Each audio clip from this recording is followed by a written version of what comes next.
husband, a well-respected member of his community, returns home unexpectedly to find his wife in a compromising situation with their neighbor.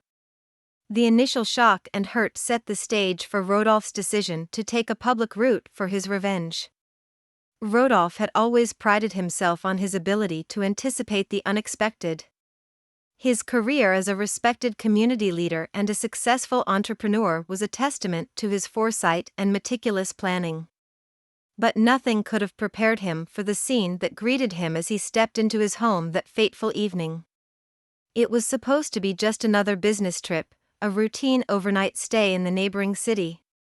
But a last-minute cancellation had brought him home earlier than planned.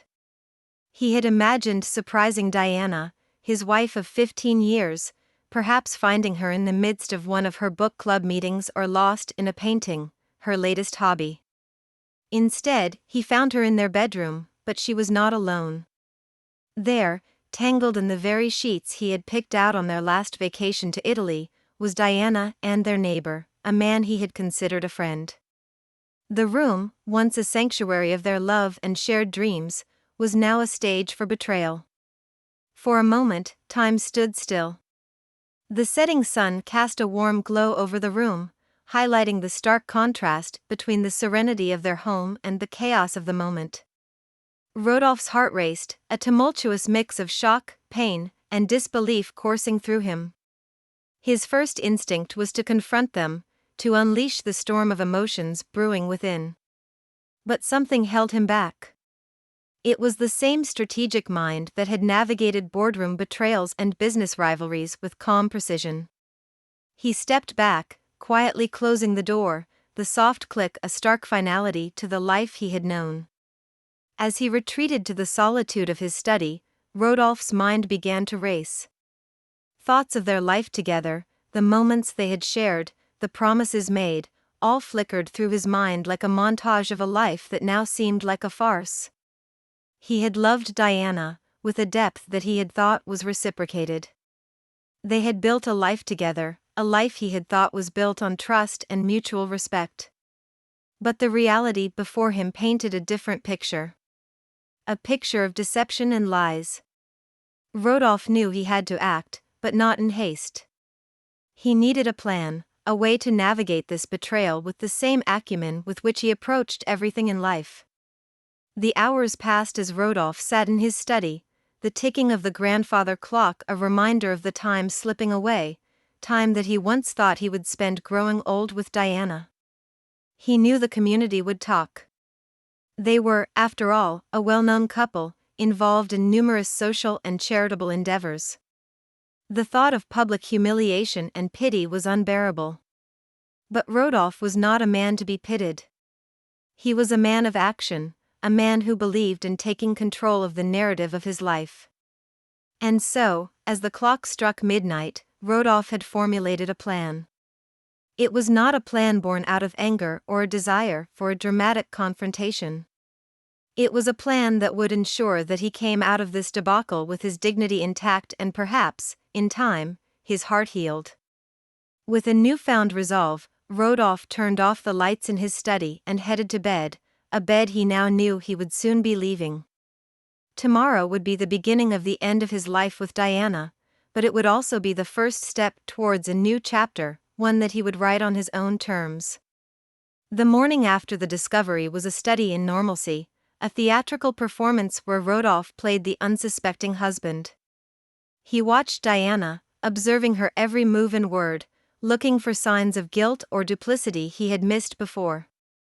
But she was the same as always, affectionate, cheerful, discussing plans for the upcoming weekend, unaware of the storm brewing within him. Rodolphe left for work, his mind a whirlwind of strategy and emotion. He knew the path he was about to tread would change their lives irrevocably. As he drove, he contemplated the nature of the public exposé he planned. It wasn't just about revealing the affair, it was about reclaiming his narrative, controlling the story before rumors and half-truths did it for him. At his office, Rodolphe sat behind his desk, a bastion of his success and hard-earned respect. Here, he had made decisions that affected the lives of hundreds, perhaps thousands. Now, he was about to make a decision that would affect the most intimate parts of his life.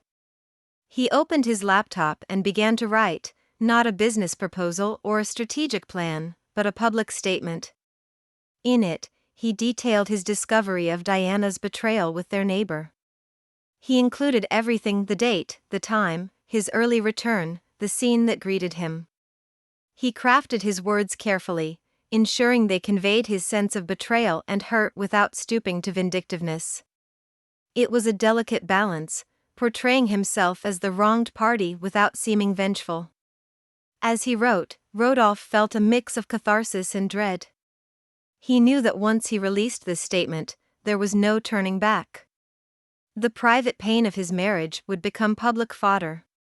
Friends, family, colleagues, even strangers would weigh in on his most personal crisis.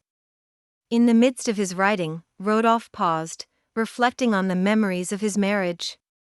There were happy times, moments of genuine affection and companionship. He had loved Diana, perhaps he still did in some tortured corner of his heart. But the trust that was the bedrock of their relationship had been irrevocably shattered. By lunchtime, the statement was ready. Rodolphe read it over several times, each reading cementing his resolve. He would release it on social media, where their friends, family, and community members were most active. It would be a controlled explosion, precise and calculated, just like everything else he did. Before he could second-guess his decision, Rodolphe posted the statement. He watched as the likes, comments, and shares began to trickle in, a small stream that soon turned into a flood. The reactions were varied: shock, support, anger, even some who accused him of airing dirty laundry publicly. But amidst the chaos of public opinion, Rodolphe felt a strange sense of peace. The truth was out, no longer a shadow in his heart. The rest of the day passed in a blur. Rodolphe handled his business affairs with his usual efficiency, but his mind was elsewhere, on the inevitable confrontation that awaited him at home. As he drove back that evening, he knew that the life he had known was over. But there was also a sense of liberation, a feeling that he was no longer bound by the lies and deceit that had shackled him. Rodolphe arrived home to find Diana waiting, her face a mask of confusion and hurt. She had seen the post, seen the reactions. The stage was set for the next act in their unraveling drama, and Rodolphe was ready to play his part. The confrontation between Rodolphe and Diana that evening was a collision of hurt, betrayal, and shattered illusions. Diana, tearful and remorseful, pleaded for forgiveness, trying to explain the unexplainable. Rodolphe, however, remained resolute, his decision to go public with the affair creating an impassable chasm between them. The house, once filled with the warmth of shared dreams and laughter, now echoed with the cold, hard truth of their broken vows. Diana's pleas turned to accusations as she condemned Rodolphe's decision to expose their private life. "You've humiliated me in front of everyone we know," she cried, her voice a mixture of anger and despair. Rodolphe listened, his expression unreadable. He understood her pain, the humiliation she felt, but it was overshadowed by his own sense of betrayal. "It was my humiliation too, Diana," he replied evenly. "Our friends, our family, they deserve to hear the truth from us, not through whispers and rumors."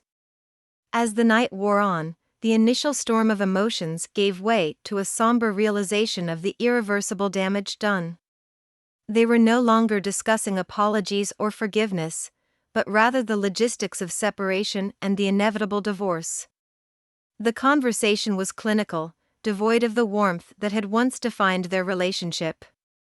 Meanwhile, the social media post Rodolphe had released earlier that day had taken on a life of its own. Comments and messages poured in, some offering support and sympathy, others criticizing his decision to make such a private matter public.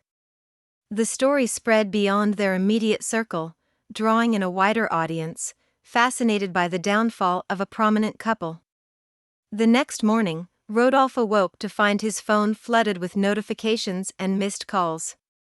There were messages from friends expressing shock, colleagues offering awkward words of support, and even inquiries from local media. The community he had been a part of for so long was now viewing him through a lens of scandal and tragedy. At work, Rodolphe found himself at the center of whispered conversations and furtive glances. His usual commanding presence in meetings was overshadowed by the unspoken thoughts of his colleagues. He plowed through his responsibilities with his usual efficiency, but the sense of isolation was palpable. As the day progressed, the reality of his situation began to sink in. Rodolphe realized that in his quest for control and truth, he had opened a Pandora's box, the contents of which he could no longer contain. His personal agony had become public spectacle, and there was no turning back. Back at home, the atmosphere was heavy with unspoken words and unresolved emotions. Diana had moved into the guest room, and their interactions were limited to necessary conversations about practical matters. The distance between them was more than just physical, it was a chasm of hurt and betrayal. As Rodolphe lay in bed that night, the house eerily silent around him, he pondered the cost of his actions. Yes, he had reclaimed the narrative of his life, but at what price?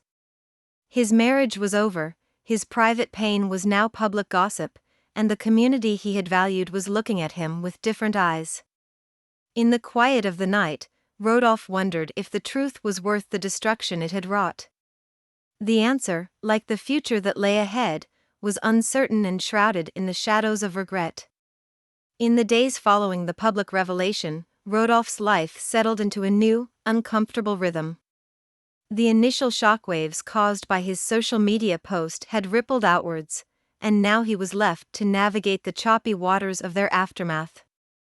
The reactions from their social circle varied wildly. Some friends reached out with tentative words of support, not quite sure how to bridge the gap his actions had created. Others, closer to Diana, cut ties altogether, their silence speaking volumes. The neighbor, the other man in this drama, had become a pariah, disappearing into his own vortex of shame and regret. Rodolphe's professional life, once a bastion of control and respect, was now tainted by whispers and sidelong glances. Colleagues who once greeted him with smiles now offered awkward nods, their interactions strained. Business meetings, once dominated by his confident presence, were now peppered with unspoken questions about his personal life. At home, the situation was no less strained. Diana had become a ghost, her presence felt more in the spaces she left empty than in the few words they exchanged. The divorce proceedings, initiated swiftly, were progressing with a clinical efficiency that belied the years of emotion they were severing. Rodolphe found himself retreating more and more into his work, using it as a shield against the chaos of his personal life. Yet, even here, he could not escape the reality of what he had done. The public exposé, meant to be an act of taking control, had left him feeling more out of control than ever. One evening, as Rodolphe sat alone in his expansive, yet now seemingly empty house, he found himself scrolling through the social media post again. The comments had grown in number and intensity. Some praised his bravery for exposing the truth, while others condemned him for washing their dirty linen in public. Each comment was a reminder of the irreversible step he had taken. It was during these long, solitary nights that Rodolphe began to question his decision. Had he been right to expose Diana and their neighbor so publicly? Was the momentary satisfaction of controlling the narrative worth the lasting damage to his personal and professional life? He thought about Diana, about the life they had built together. There had been love once, a deep, consuming love that had seemed unshakable. How had it come to this? Where had they lost their way? The questions haunted Rodolphe, offering no answers, only a deepening sense of regret.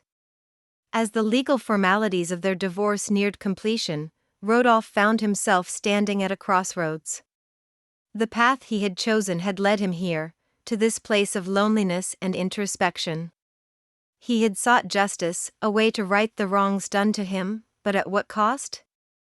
The final chapter of their marriage was being written in legal documents and division of assets, a cold end to what had once been a story of love and companionship.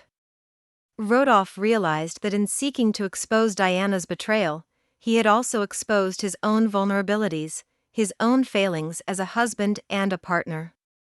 The lesson was a hard one, and as Rodolphe lay in bed, the quiet of the house a stark reminder of his newfound solitude, he understood that some truths came at too high a price. The cost of his public revelation was not just the end of his marriage, but perhaps also the end of the man he had once been. As the final papers of the divorce were signed, Rodolphe found himself in the midst of a quiet house, surrounded by the remnants of a life he once knew.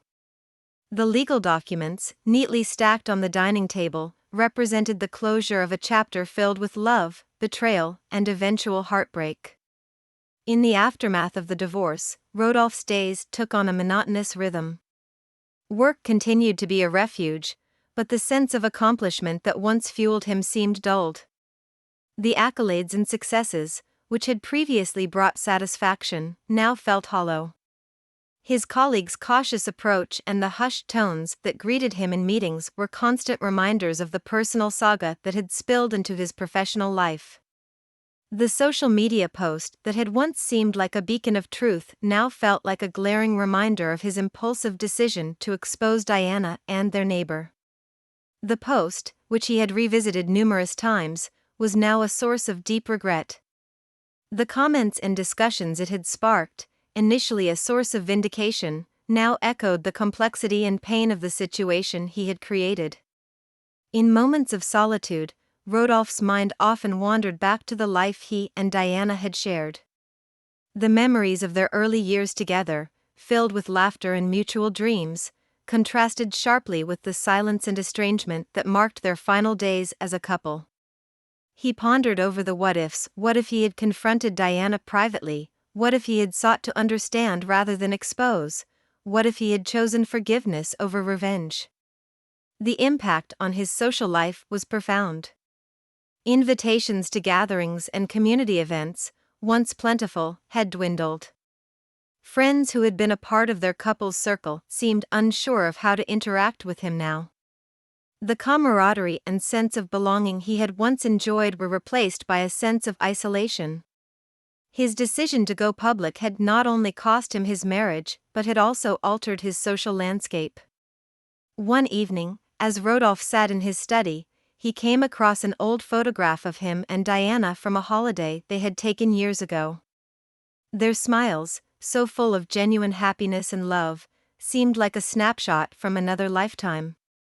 The realization that he had played a part in the destruction of that happiness weighed heavily on him. Rodolphe began to understand that his quest for justice, for controlling the narrative, had come at a great personal cost. The satisfaction of exposing the affair had been fleeting, replaced now by a deeper understanding of the complexities of human relationships and the consequences of actions taken in anger and hurt. In a moment of introspection, Rodolphe realized that true strength lay not in exposing others, but in understanding and managing one's own emotions. He recognized that forgiveness, though far more challenging than revenge, might have brought a more peaceful resolution to his inner turmoil. As Rodolphe looked out of his study window, the setting sun casting a soft light over the room, he contemplated the journey ahead. It was a path of healing, of learning from the mistakes of the past, and moving forward with a newfound wisdom. The road to rebuilding his life, both personally and professionally, would be long and fraught with challenges. But it was a journey he was now ready to embark on, with a heart that, though bruised, was open to the lessons of the past and the possibilities of the future.